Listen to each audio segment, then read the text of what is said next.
Launching a professional website has never been easier, and in this video, I'll show you how you can create your very own in less than a day. To get started, navigate to Sites. Then we can navigate to Websites in the top toolbar. From here, click New Website. We can then create our website either from blank or from templates. We would recommend getting started with a template. Then click Continue. From here, we can see the website template library, which gives us access to thousands of different website templates across various business industries. You can filter the types of templates you want to see by navigating the categories on the left-hand side. You can also further filter your templates by selecting types and tags. Once you've found a website that you would like, click the preview button.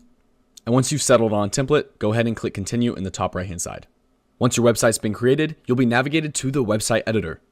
This is where you can add in information like your company emails, phone numbers, logos, and so much more.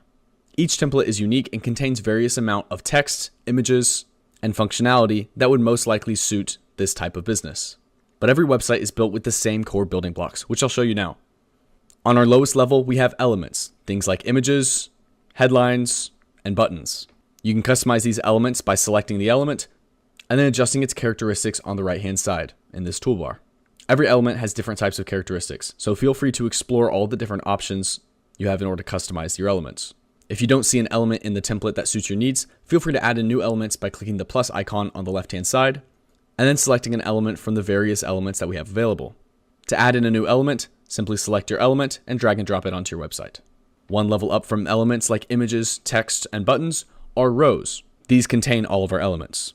And then one level up from rows is columns, which contain our rows. Lastly, your website is divided into sections which house all of these bits and pieces together.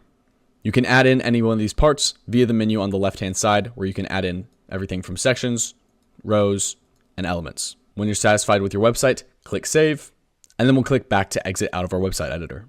Our next step is to add a domain so we can set our website live. We can do this by navigating to Settings and then clicking Add/Edit Domains. From here, we can select Connect a Domain in the top right-hand side, input our domain, click Continue, and then click Continue once more. From here, the system will find our domain in order to give us our next steps to set up our domain. The steps to connect your domain to the system will vary depending on your domain provider, but once you have added your domain records to your DNS settings, click Verify Records. Now that your domain's selected, navigate back to Settings and select your domain. Then click Save at the bottom of your screen and you'll be good to go. And just like that, you've launched your very own professional website in less than a day. We encourage you to make further adjustments like adding in new pages, improving your SEO, and customizing your website to suit your business needs. I hope you found this video helpful and thank you for watching.